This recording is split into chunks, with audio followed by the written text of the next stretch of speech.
اگر آپ بہتر بننا چاہتے ہیں تو بے خبر یا بیوقوف نظر آنے پر قناعت کریں۔ صرف یہ مت کہے کہ آپ نے کتابیں پڑھی ہیں، دکھائے کہ ان کے ذریعے آپ نے بہتر سوچنا سیکھا ہے۔ میں موت سے بچ نہیں سکتا، لیکن کم سے کم اس کے خوف سے بچ سکتا ہوں۔ اپنے فلسفے کی وضاحت نہ کرے، اسے مجسم کرے۔ آپ وہی بن جاتے ہیں جس پر آپ توجہ دیتے ہیں۔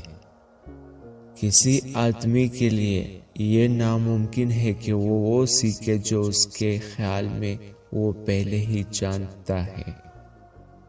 دوسروں کی پسند کے لیے جینا اپنی حقیقت کو کھو دینا ہے۔ اپنی نیکی کے لیے کسی گواہ کی تلاش کرنے کے بجائے صرف اپنی ضمیر کو مطمئن رکھے، یہی کافی ہے۔ آپ کی انتخاب خوبصورت ہے تو آپ بھی خوبصورت ہوں گے۔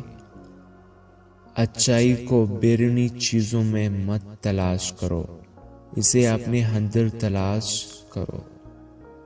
اپنی خواہشات پر قابو پاؤ، بہت سے چیزوں پر دل مت لگاؤ، اور تمہیں وہی ملے گا جس کی تمہیں ضرورت ہے۔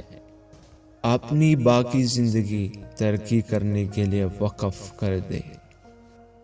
جب کوئی آپ کو اکسائے تو آپ کا رد عمل نہ دینا یہ ثابت کرتا ہے کہ آپ کا ذہن اپنے کنٹرول میں ہے۔ اگر آپ اپنی نظریے اور سوچ کو بدلیں تو حالات آپ کو پریشان نہیں کر سکتے۔ اصل طاقت آپ کے ذہن میں ہے۔ جب حالات برے ہوتے ہیں تو انسان کا صبر، حوصلہ یا بزدلی سامنے آتی ہے۔ جس طرح واقعات پیش آتے ہیں انہیں اسی طرح خوش آمدید کہیں، یہی امن کا راستہ ہے۔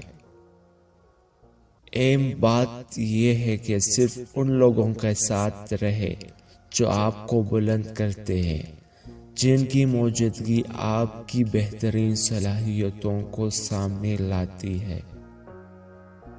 فلسفے کا نچوڑ یہ ہے کہ انسان کو اس طرح جینا چاہیے کہ اس کی خوشی کا انحصار بیرونی چیزوں پر کم سے کم ہو۔ کوئی شخص آزاد نہیں جو اپنا مالک نہ ہو۔